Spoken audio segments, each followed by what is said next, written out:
Let's talk a bunch of different topics. How'd her career get there? This is a podcast with Lauren Asghari. Hey, everybody. Thank you for listening. Hit that like button, leave a positive comment, or hit subscribe to get alerted when new episodes drop. All of this will help keep the project going. Thank you for your support and enjoy the episode. This is the Lauren Asghari podcast, How'd Her Career Get There? And my guest today is Dr. Emerald Mitchell, who is the founder and executive director of Moves and Grooves based in Nashville, Tennessee. Welcome, welcome. Thank you so much, Lauren. I'm excited to be here. I am so excited. I love we were talking a little bit before we started recording, and I love your energy already. So this is going to be a fun one. I can already tell. I love it. Look, especially in the morning. It's still 10 a.m. Hey, if I can put a little pep in my step, then I'm definitely going to do it. There you go. So let's start. Give like a quick overview, maybe a minute, of what Moves and Grooves is. And then I want to talk about you, and then we'll come back to some exciting stuff happening there. Okay, perfect. Well, Moves and Grooves is a nonprofit youth arts and education organization for individual students in Metro Nashville, Davidson County, grades K through 12. We provide before school, after school mentoring and tutoring services. Our foundation is arts. We use the arts to inspire and empower our young people and prepare them for the future. So in a nutshell, that's kind of what we do. We make learning fun by incorporating arts, music, and movement. I love it. And where did, let's talk about you and how we kind of got to your journey and how you got to finding Moves and Grooves. Give a little bit of history about you, like where are you from? What were you like as a kid? Only child, siblings? Oh my goodness. I love this question because I am such, a unicorn. I'm originally from Portland, Oregon. Yes, there are brown people in Oregon. Every time I say that, one gets a kick out of it, especially being in the South. So I'm originally from Portland, Oregon. I'm one of 5 children. My mother was a single parent. I have 4 brothers. I am the only girl, and I was smack dab in the middle. So with such a large family and being, low income child, there was a lot of adversity that I experienced growing up. In the early 80s, a lot of drugs and gang violence in my community. And there happened to be a nonprofit that came in and changed my life. The name of the nonprofit back home was called Self-Enhancement, Inc. And their goal was to come into the community as college graduates to give back and bring up the next generation of leaders. And I happen to be one of them. And so they provided a safe haven for me as my mother worked, 2 and 3 jobs to put food on the table. They're my home away from home. And they became, more than just an after-school program. They're my family. And they changed my life so much that when I came to Nashville in 2000 and attended Fisk University, I saw there was no one like it. There was no program, no agency quite like Self-Enhancement. And I saw a need for young people to have that mentorship, that consistency, that exciting person that is close to your age, that they can kind of relate, but yet they still have life experience to share. And I said, hey, why not create that? And so hence Moves and Grooves was developed. Literally, I took an entrepreneurship course in college, my freshman year. We had to create our own business. And I just had the gumption, if I were to put this business plan into action, what would become of it? And look, almost 2 decades later, we serve 1,600 kids here in Davidson County, have a staff of 14, and we're just killing it, changing lives and creating opportunities for young people. So it's exciting work. That is awesome. That is the youth getting, the fact that it's like in the arts space and I think is so important because I always think about those kids like in school that maybe academics isn't their thing, right? And for them to get like positive reinforcement and positive energy in the community and self-worth and confidence and all that through getting involved in other things. Absolutely. And I mean, we see it often, even in schools and even community centers, a lot of the spaces are catered towards those athletes, but not everyone is great at basketball, baseball, so what are those kids, though? Those quirky kind of ball kids that, have their own hidden genius. And we love those kids because they're the best. They think outside the box. They're, they have these innovative ideas that's working. They're fun. And, we let them know that, hey, your difference is what makes you unique and we want you here. We want to highlight and celebrate you. And so Moves and Grooves creates a space where we identify those kids and give them a place to belong. And when you were a kid, what did you think about what I'm air quoting when I ask this question, what you wanted to be when you grew up? Like, what did you, when you're running around Oregon as a kid, what did you what did you want to be? What did you think your options were? What were you interested in doing? So, like a typical 80s baby, and growing up in the early 90s, I actually wanted to be a background dancer for MC Hammer and Janet Jackson. Not sure, my over 35 and 40, year olds, who MC Hammer was, who Janet Jackson was. They were the iconic, entertainment individuals. So at that time, that's all I wanted to do. I knew I loved to dance. That's what I would see on my television.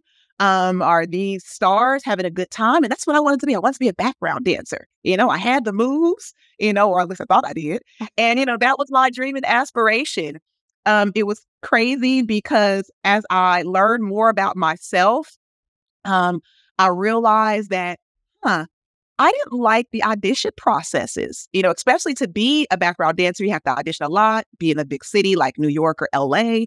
And I said, do I actually want to be in front of the table being judged or behind the table being the judge? Mm-hmm. And for me, my personality said, hey, I'm a behind the table kind of girl. Mm-hmm. So I had to put that on the back burner. Didn't become, MC Hammer or Janet Jackson's background dancer. But now, hey, I raise up the next generation of Janet Jacksons and MC Hammers in my nonprofit. There you go.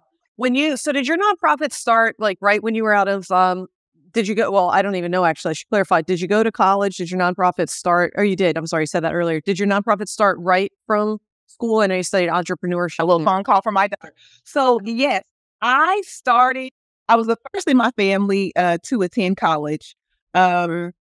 As I shared, that nonprofit self-enhancement gave me the idea and the hope that college was a possibility for me. So they helped me with scholarships, helped me with my application, financial aid, and all the great stuff. So I was the first in my family to attend college. And that is what, sparked Moves and Grooves. I came in my freshman year, new to the city of Nashville. And one of the pillars that the nonprofit taught us growing up called self-enhancement was you got to give back. Give back to young people in your community. Give back to those who are less fortunate. So when I came to Nashville in 2000 as a college freshman, I saw so many young people. Our college was literally adjacent to a housing community, a public housing area, where there are so many kids with aimless possibility, but no direction. They would be out at night, no clear place to go, no supervision. And my heart went out to them because I understood, what it was like to not have that support and supervision. And so I kind of used my gift of gab and my spirit of dance to volunteer at a community center within walking distance of my college campus. And I played the music. And as soon as that loud music came booming out of my classroom, the kids came running. They literally came from everywhere because they heard the music. So once they got into my presence, I knew I had their attention. But I also noticed that a lot of them weren't doing so well in school. And being an advocate for education, I knew that, hey, without education, a successful future is a long shot. So I said, hey, if you're going to be in here, you got to bring homework. And we're going to do homework first, and we're going to dance later. And that became the foundation of Moves and Grooves. You get to work, and we're going to play hard and move and groove a little bit together. So that's how it started.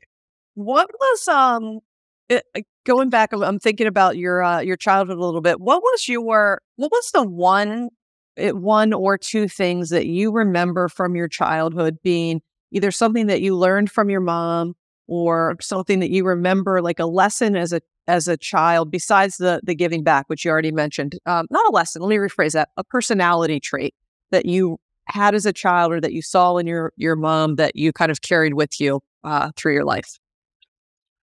My mother taught me resilience. She was one of 7 children. She stepped away from Arizona and made her path in Oregon, which is where I grew up. She didn't have the best upbringing, but she did a lot with what she had. And she taught me resilience. She taught me that adversity is a test. And that it's always a lesson and a blessing in it. And so watching her go through what she did to make the best of her life and provide the best opportunities for her children, that is something I will always respect and that I've always embodied. You know, to see someone come from nothing and really build a future of their own, as a single parent of multiple children, you can't help but admire that. And those traits of resiliency and, learning lessons and looking at them as a blessing is something that I hold dear even up to today. So definitely established those traits from my mother. How important do you think it is for people in their career to have, growing up, but also in their career to have mentors, advocates? How do you see that? I absolutely love that question because I believe there was a research that said, those who have mentors are 4 times more likely to achieve their goals than those who don't have mentorship. It was the mentors in my life from grade school up until now as a working professional that helped guide me through the process of life, making, important decisions and helping me avoid so many pitfalls in business and even in my personal life. So I think it's hugely important.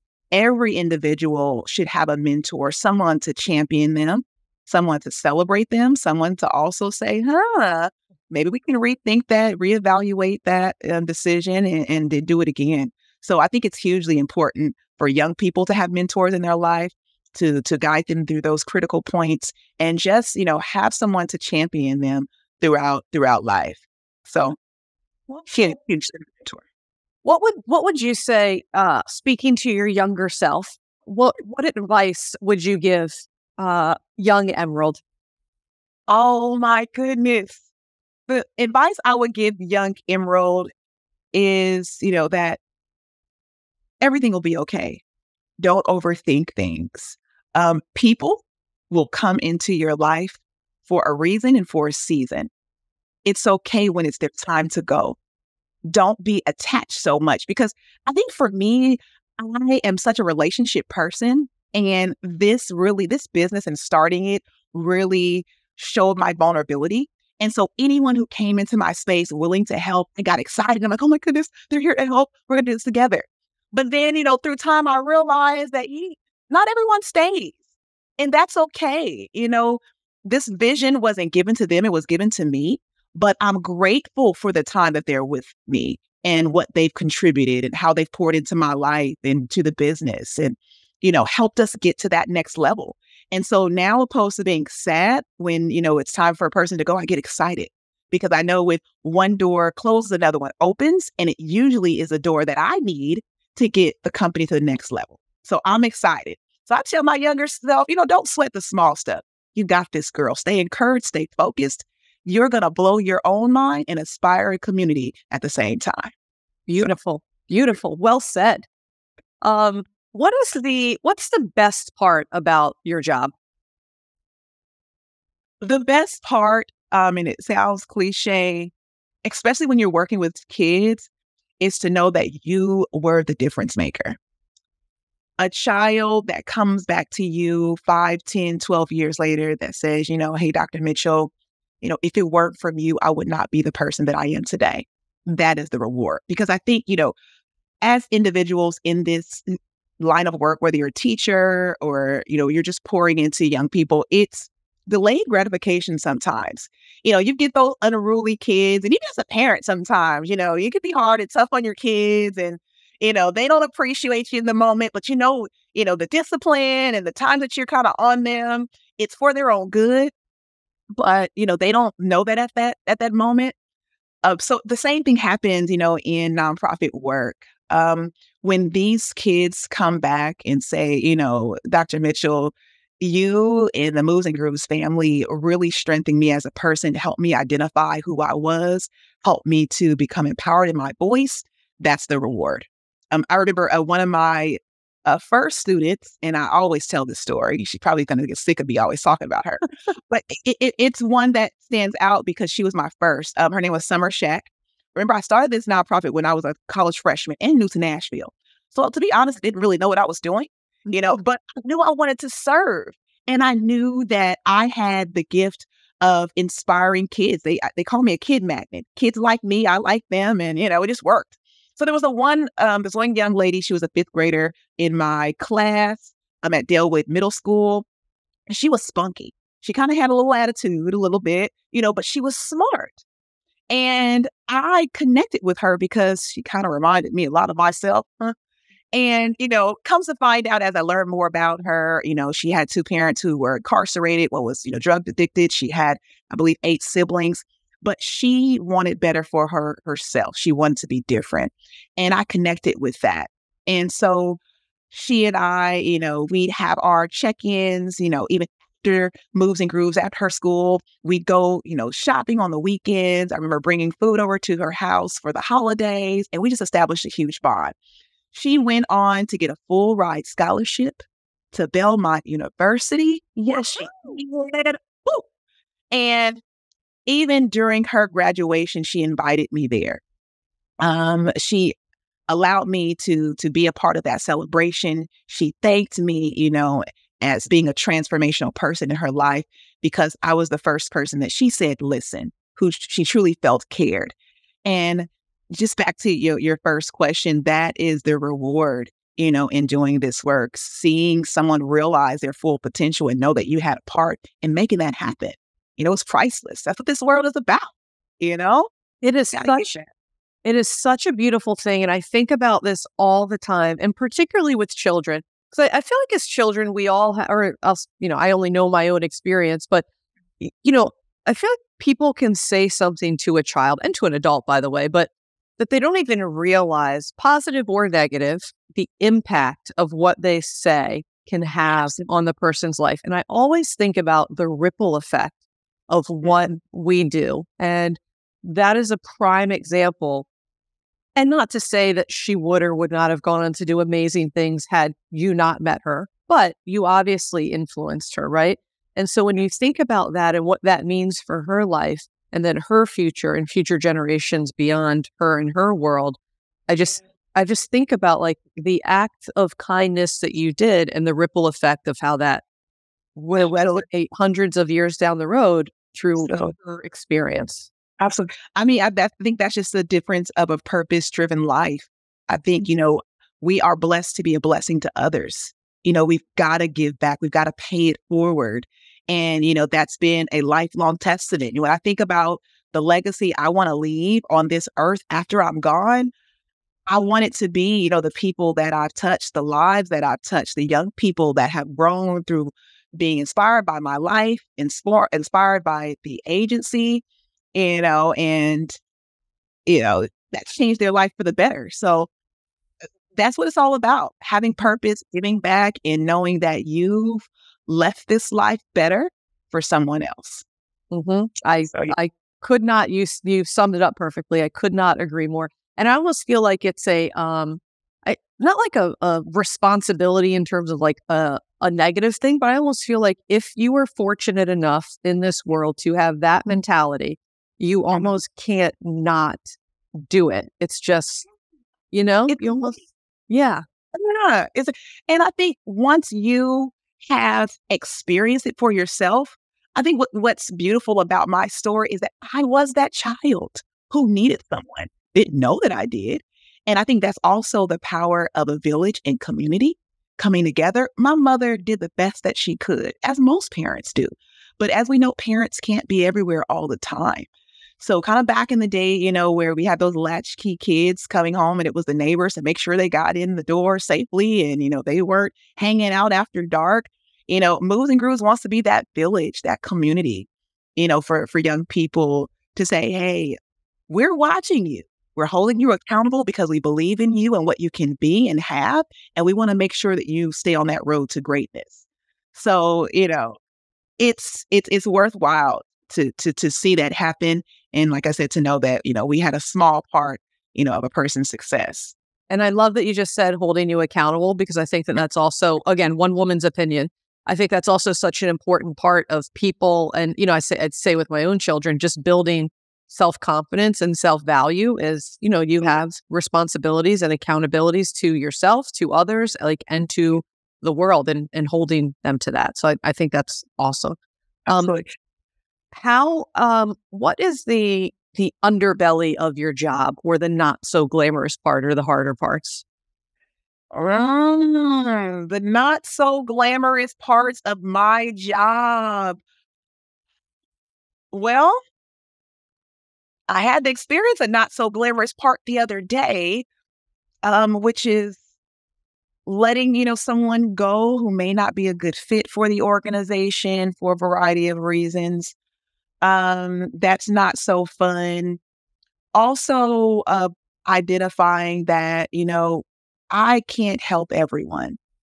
I can always attempt to, serve a child and a family and provide as many resources as I possibly can, but the ultimate choice is up to them to receive it.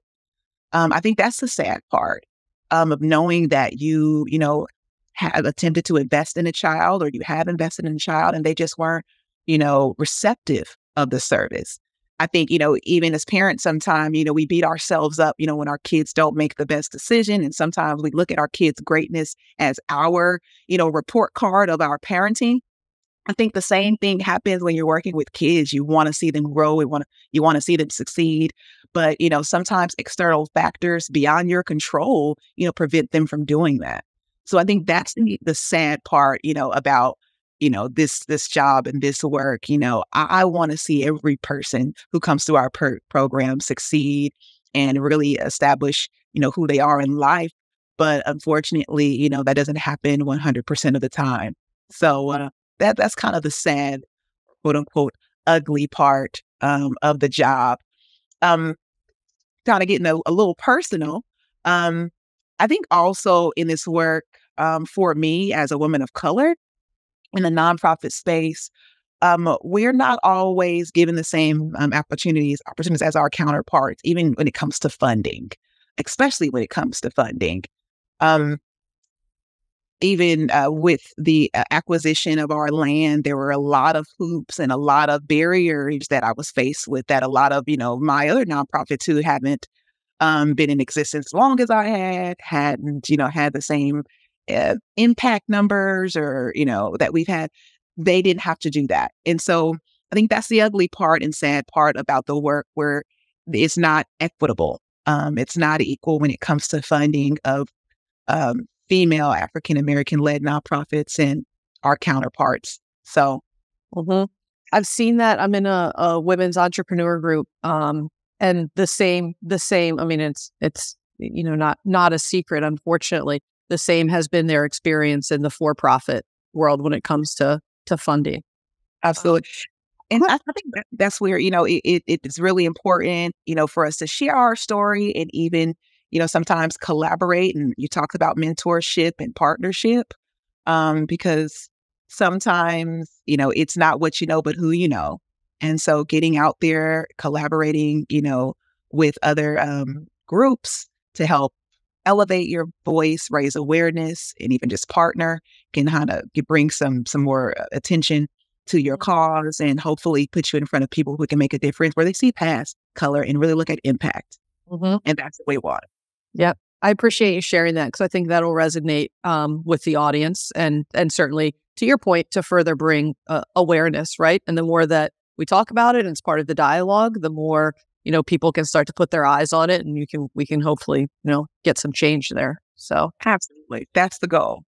I heard you earlier. We paused for a second because I think you said that your daughter was calling. Did I get that right? You did. All right. So you're a mom. So let's talk a bit about integration of work and family.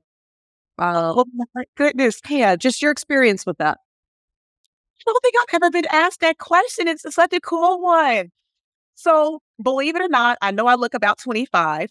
It's because you're in the gym in the morning. Yeah, yes, I definitely go to the gym. I try to take care of my body, my skin, as much as I can. And of course, working with kids keep me young. But yes, I'm a mother of 4.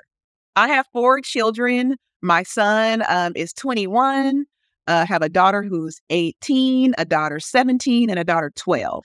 And so as you can imagine and kind of put the math together, I started the company 20 years ago, which will be around the time my son was about a year old. So literally, I had a baby started a business, and got married all the same year. So 2002 was a crazy year. Productive year. Very productive. But I incorporate my children in everything. Even my very first summer camp, my children were there. Even though I was serving the community, I was also serving my own children. As a young mother, money was tight. I couldn't afford, aftercare at the YMCA or summer camp. So I decided, hey, create my own. Mm-hmm. And, it was a beneficial, mutual benefit, to my kids and even community, because they got to experience things and people and opportunities that they probably wouldn't have if I didn't start the company. So I try to incorporate my own children as much as possible into my business. So whether it's a college tour, they're coming along, if it's a Shark Tank pitch, if it's an after-school program, I try to host an after-school program at their schools. So, even though I'm not their teacher, so that's good. They don't have to say, hey, to see you at home and at my school. I have a great team, who leads those after-school sites. But I definitely try to do my best with incorporating my children. It's not always easy, but they definitely get some perks, by being the daughter of the Moves and Grooves founder. Mm-hmm. Has there been time over the years, speaking to the women out there that are listening to this, that and whether they run a business or they just work whether they work a job, whether they founded a business or not, is kind of irrelevant for this question. Let's talk about mom guilt. Have you had mom guilt? Or maybe you haven't, by the way, and we're assuming that everybody has it. But when choices come to the time that you're dedicating to your business or the time that you're dedicating to your children, what has been your experience there? Mom guilt is a very real thing. As I shared, I had multiple children at a young age. And as any entrepreneur or, businesswoman knows, those infancy stages, especially growing a business, are tough. I was away from home and away from my kids a lot. I missed out on, parent-teacher meetings, going to the pumpkin patch with my kids because, sometimes it was a meeting, at that time, or even I was in school. I received my bachelor's degrees, I got 2 masters and even a doctorate, so I was away a lot, and that mom guilt really kicked in high speed. I remember my daughter was in elementary school at the time, and I was running late to come and pick her up from aftercare. She was in Moves and Grooves. And I remember her sharing with her site coordinator at the time, I really miss my mom. I wish my mom could come and pick me up like some of the other kids' mothers do. And that really hit me to my core because I'm out saving the world, but yet, it seems that my kids are being left behind. And so after hearing that, it changed my trajectory. I knew I needed to be more intentional because our first ministry as mothers is, our own family. We've got to make sure our own kids are okay and our own family is stable before we can go out and save the world. And so what we've done, like I said, I have 3 girls. We intentionally have girls' time and girls' days. So literally, you just, earlier this week, my daughter and I went to get our nails done. We went out to eat. I'm thinking we're going to go to like a sit-down restaurant. She only wanted Cane's, chicken strips. And I'm thinking, okay, let's do it. She ended up attending a banquet with me. We went shopping. We wore the same dress, this cobalt blue. And, we just enjoyed time together. So to create balance, I would say for busy moms, be intentional about the times, especially with your daughters and even with your sons. My son and I go on, a little date night. It looks a little different. We don't go to the spa, but, being intentional with the time that we do have with our children, creating a schedule, just like we would with a business meeting, create time and those opportunities to do something, with your own children, whether it's cooking dinner together, talking about a good book, hearing about, what's going on in their love life or their friend circle, because that's the kind of relationship my girls have and I now. And I am, elated to have that, to know that my 17-year-old is totally okay with telling me about, a guy she's interested in or things that she's considering, but that goes to show that, we've planted those seeds earlier on and established that time and space to have those conversations. So being intentional, with our time, with our children is huge, and incorporating into our schedule, just like we would at a normal business meeting. I appreciate you sharing that, because I think that's something that, again, just talking with different women in general who have kids, that always tends to be a struggle. I too started my business when I have two girls, started 10 and 6 now, started when my older one was 4 months old. So it was, and same thing when you're trying to, right? You're trying to get a business off the ground. It's like, hey, it took me 3 months to get this meeting, but I missed this holiday play at the school, and early on, I would take the meeting, but until it got to a certain point, and then I love what you said about being intentional, because I had the exact same experience, right? Carving out specific time, fully being present in that time, making sure. We do same thing with my daughters. We'll do my husband will take him on a daddy daughter date, right? And then we'll do mommy daughter trips, right? Me, and I'll do one girl at a time, so they can get, we do a lot of family stuff together, but one girl at a time, so we can really get that one-on-one time. And it might be an overnight trip, somewhere a half hour away, but just something to really get that bonding. So I love that you said the intentionality of it. I think that's spot on, and has been my experience. Absolutely. We've got to be, we prioritize what is important in our life. And our children and family are on the top of that. And I know, like I said, mom guilt kicks in, especially when you're growing a business. So, my suggestion and recommendation is even small moments, like even just taking my daughter to school, this morning, we'd have, girl talk conversation. We were, reading reviews, because I was trying to get her to read more and find entertainment in reading. And so what we ended up doing, we're talking about getting our nails done, next week. And so we were looking at the reviews of the different shops, and I had her read it out loud to me. Okay, now this one got 5 stars. This one got 3. Tell me what they said. So small moments like that, it doesn't have to be a grand gesture and going out or, travel, even though that is fun and we love to do that. But those small moments make a difference, and like I said, especially in today's day and age where social media is telling our kids, what's cool, what's not, we've got to be that voice of reason and affirmations to say, hey, you're beautiful, you're smart, you are enough. And, those intentional moments with mom and dad really create that space, for self-affirmation and to encourage our kids in life. So definitely it's worth the time. Well said. Very well said.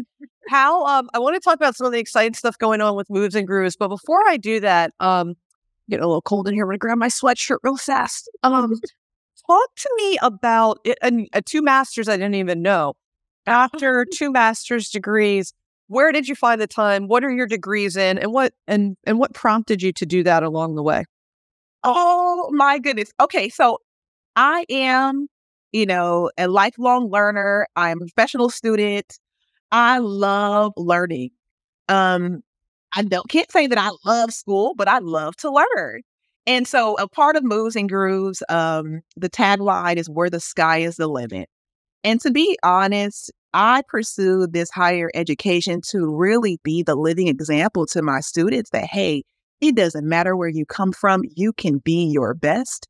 You can have what the desires of your heart are and whatever you aspire to be. So my very first degree is in business. I got a bachelor's of science degree from Fisk University. Got my first master's MBA from the University of Phoenix. Got my second master's in education. Before taking on Moves and Grooves full time, believe it or not, I was a teacher. I taught at elementary school. I was a 2nd grade teacher, 4th grade teacher, and a kindergarten teacher. So got my master's in education, my second one from Tennessee State, and then got my doctorate at Tribeca University in leadership and professional practice in 2016. I teach at Belmont University. I'm an adjunct professor. I know the list goes on and on. I don't know. I think I've just got an issue with just finding things to do. I just want to, I don't know how to say no, and I just want new things and opportunities. So, as if you're not busy enough. But it keeps me on my toes. I love, like I said, I love learning. I love the college experience. I love the community and networking that you get on a college campus. And, I just couldn't get enough of it. So I just decided to go to the top until I couldn't go anymore. And it was definitely a fun journey and, definitely a great inspirational story to my students who also aspired to be doctors. Good for you. One thing that I did want to say in regards to just education. So I remember as a young person, after my dream of, not being a background dancer for MC Hammer didn't come to pass, I actually wanted to be a doctor. I remember telling my mother that I wanted to be a doctor. And at the time, I knew I wanted to work with kids. So I was saying pediatrician. I wanted to be a pediatrician because I wanted to work with kids. So now, I get the best of both worlds. I am a doctor, not the physician as I had anticipated, but I'm a doctor of education. And so, that, it just talks about the power of your voice, the power of goal setting, knowing what it is that you want and being intentional about making it happen. I became the doctor that I always aspired to be. So good. And without the runny noses. yeah. Well, and the through line, you just said it. Now that I'm done wrestling with my sweatshirt here, I'm all set. The through line, you just said it, right? Intentionality. So I love that as kind of a theme that you've carried with you in all areas of your life. Let's talk about Moves and Grooves because you have a lot of stuff going on there. You're building a new youth arts and innovation center. Let's talk about that. Let's talk about a capital campaign, corporate partners, volunteers, mentors. What do you guys have in store in the future? And what do you need for anybody in the audience who's interested in getting involved? So I'll ask that again, 2 parts. What are your plans for the future? And then what do you need from the community? So Moves and Grooves is in a very exciting phase of life. We just celebrated, our 20th anniversary on September the 9th. And our vision, is to build a forever home in the Antioch community. There's over, 86,000 youth, in the South Nashville, Antioch community, especially in Davidson County schools. And they need a place to go, and Moves and Grooves, like I said, decided to be proactive and create that forever home. So we just purchased 3 acres of land in South Nashville. It's pretty cool to say that we own the dirt. Because, Congratulations. I even though we are a nonprofit, I do have a for-profit and business mindset about sustainability. And I knew how important it is to own land, for just future, wealth and just generational wealth, moving forward. So that is our biggest exciting moment, purchasing the land and building the Youth Arts Community Center. So it's called the Center for Arts and Innovation because it is going to be a space for creatives, those who want to create their own businesses, those artistic individuals, both adults and youth. It's centered in the epicenter of Antioch, which is a high poverty area that tends to get overlooked. So there's a great need, for a space that's open in the evenings and on weekends. It'll have a mental health component, a college corner, and just so many other things that kids say that they wanted. The great thing about this space is that we actually ask the kids, what is that you want? Which isn't, something that adults typically ask teens. Mm-hmm. They used to say, hey, here's this, take it or leave it. But Moves and Grooves, is different in that approach. We simply ask the kids, what is it that you want? What is that you need? What will keep you, active and engaged, when school is in session? And we took that feedback, blueprinted it, got with the Nashville Civic Design Center and an architect and designed a space, just specifically for them. They drew it out. Our architects, recreated it in 3D form. And we've got a whole blueprint designed by kids and for kids. So that's the exciting, period of time that we are in. We are set to break ground 2025, opening our doors 2025. And we're excited because this will be the first of its kind. Our innovation center for kids. Yeah. Yeah, that's fantastic. Well, and getting their input into it also, like how empowering for them also to come to that space a couple of years down the road and say, hey, we talked about this. That's exciting. That's exciting. Talk in that same vein, the bricks. The bricks were interesting to me. That's for that center, right? It is. So we just launched a brick campaign. Bricks are on our website at movesandgrooves.org. You can purchase a brick, customize it, to fit you, your family, or in honor of a loved one. And those bricks will lay the foundation for this youth center. They will literally create the pathway to the entrance of our building. So we definitely want to get the word out, use a brick, buy a brick, leave a legacy right here, in Nashville, Antioch, and support a great cause at the same time. So very cool. I love that idea. You might have sold me already on that. My company might be contributing a brick. So absolutely, put your name on the brick, Lauren. We love that. What in terms of where Moves and Grooves is right now? What for the audience that's listening that here's your energy come through, can hear how important the work is that you're doing. We'll link up obviously the webpage, your website to the show notes. But what are some things of people that want to get involved? Like, what do you need? Is it mentors? Is it volunteers? Is it board members? What do you need? We need individuals who are passionate about making a difference. Those who have time to be a mentor, definitely. That's always a great need for us. Kids, can be what they see. And so if you have a story, you want to connect and give back, there's mentorship opportunities available. We need volunteers. We have an amazing dinner coming up, a holiday dinner in December. We're trying to feed 200 families. We need individuals to come and serve the, Christmas or the holiday ham and turkey and, side items of dessert. We also are looking for board members, those who, are in corporate spaces that can lend their time, talent, and treasures. We are looking for them. Or those who can simply share our story, on social media. Tell a friend, be a friend of Moves and Grooves. Donate if you can. Every little bit helps. So we need a little bit of everything, but definitely passionate individuals who want to see this community change for the better. And what's the best way for people to reach out? Is it going to your website? Is that the best way? Yes, go to our website, movesandgrooves.org, or you can contact, me directly at emitchell@movesandgrooves.org. Let me know that you're interested in one of our volunteer opportunities, and we'll definitely point you in the right direction. So reach out. We're here. Perfect.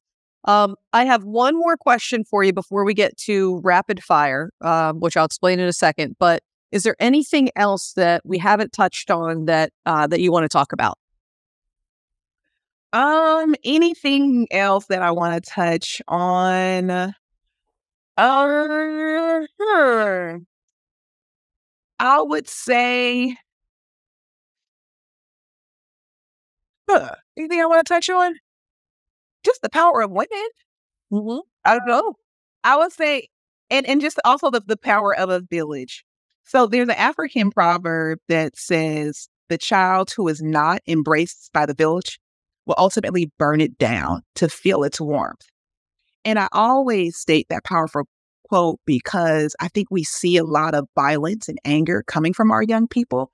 And, we don't understand why. And it's usually attributed to the lack of attention, the lack of love, the lack of community and belonging that our young people feel. And, that's disturbing that our young people don't feel like they have a place to be loved and supported. And so it kind of reminds me, I'm not sure, if y'all seen that, the Black Panther movie, when horror time. Yeah, I know, wasn't it amazing? I'm a Marvel fan, but that movie was awesome. Yeah, it was great. The part when, the whoremonger character came in, and I forgot Michael B. Jordan played that character. He's an example. He was angry because he knew where he come from, but yet they weren't accepting of him. And I think that kind of speaks to a lot about how our kids feel. They feel abandoned. They feel isolated. They feel forgotten. And that makes them lash out and become angry. It's like, see me, I'm here, I'm important. And, with Moves and Grooves, we create a space that says, you don't have to feel that way. We do see you. We're listening and we want to support you along the way. So I wanted to bring that up because youth violence is a real thing. Youth suicide is a real thing. And by creating safe spaces and community spaces for kids to grow, to learn, to develop, and have mentorship can prevent a lot of that. So, just wanted to bring that to the forefront of the conversation, because people think that they can't do anything, but yet, they can. And if they cannot, they can partner with agencies like Moves and Grooves who are doing the work and contribute to our cause. So I'm almost getting teary-eyed, because one of the things that I'm most passionate about is this idea of, and this is all over the world, not just, United States or parts of the United States, but, whatever circumstances, for lack of a better word, that every individual is born into, right? Like, that they have no control over, right? And I always think, like, due to nothing that I'm going to get a little philosophical, due to nothing that they've done, my children, knock on wood, thank God, or whatever people may believe in or not, we're born into a family that loves them, right? Or we're born just with opportunity, or born healthy, or whatever. And there's all different spectrums along what I'm saying. But I always think about that in terms of, they're just kids, like all of us at the beginning, like we're just kids who circumstantially were born, even as women, we were born at this period in this country. And if you ask my grandmother, her opportunities were different purely because of the time that she came into the world. And I think about that with just everybody. And when I look through the lens in that world, it's really hard for me to not wholeheartedly jump into every single thing that absolutely you just said. Thank you. And I love the fact that you said, when I look through that lens, because it's all about perspective. As you share, we were born into this life in a situation, some with privilege, some without. Right. And a spectrum of privilege, right? Like, yeah, then a spectrum. Yeah. Absolutely. But I think if we, put ourselves in the shoes of these young people, or in that person or that individual that's experiencing that adversity, I think our heart softens. There's an empathetic, feeling there, because we realize how privileged we were, but that, no fault of our own or no work of our own, we got to take advantage of these opportunities, but yet someone who also didn't have control did not. So I think that it does, in some ways become our responsibility, or, it becomes our mission to want to give back, to want to see things from their perspective, and do something about it. It's just like, watching someone about to get hit by a car, are you going to just watch them get hit, or are you going to try to, intervene and do something, even if saying, hey, watch out, So, it's a huge, thing to know that you can see things outside of your own. You can be empathetic. You can understand, someone's circumstance and not look down upon them because of it. But be proactive and share and connect and, just see where they're coming from. Yeah. At least as a starting point, right? I mean, empathy and perspective, at least as a starting point. So, I'm going to ask you one more question, then get to rapid fire here. How do you define success? Oh my goodness. How do I define success? I think I define success by being better than the day you were, or being better than you were before, growing, understanding, learning. I define success based on, the lives that you've touched. I don't think that success is materialistic. Success is a constant journey of improvement. And that's how I define success: growing, learning. Perfect. Beautiful. All right, we're going to go to rapid fire. This will wrap us up. These are questions. Lauren. Don't be. These are so silly, and they're unrelated to anything that we talked about. So there's literally no wrong answer. It's just your opinion. So, and it's nothing heavy. Okay. East Coast, West Coast. West Coast. I'm from Oregon, right above California. So West Coast is the best coast for me. Sports or arts? Oh, artistic. I'm an artist. Music makes me. Brick or stone? Oh, brick by brick. We're doing a capital campaign. We're promoting bricks. I'm on the brick side. Astronaut or deep sea diver? Oh, personally, I would say deep sea diver. My husband is an Aquarius, so he loves the water. We love, being on the Caribbean and the ocean. So I would say deep sea diving. Okay. There's a whole world underwater. All right. I know. It's that I watch those nature channels and I'm like, oh my gosh, this is like amazing. See a play or watch a movie? I'm a movie girl. I love a nice Cinemax movie. I love a Netflix series and hanging out. I'm a movie girl, and I love looking at the credits and everyone who have come to make that movie, what it is. So I'm a movie girl. All right, Apple or Android? Android. I don't follow the crowd. If Android take the best pictures, hands down, there's no debate. I love iPhones. They have their quirks too, but I'm an Android girl. Yes, ma'am. And last one, sing in the shower or dance in the living room? Dance in the living room. We got to move our bodies. So yes, I will dance in the living room, in the car, in the parking lot, in the shower, anywhere there is music in my head, I will dance. What's the song? What's the song that comes on that you hear it and instantly like you're hyped and you just got to move? Oh my goodness. So it's an old school song, which is where I got my name for Moves and Grooves. It's called Hey Mr. DJ by a 90s group called Janae, spelled with a Z. And it goes, everybody move your body. Now do it. Here is something that's gonna make you move and groove. So anytime I hear that song, I get to moving. And that's actually how I got the name to Moves and Grooves. It was through that song. Oh, So I love it.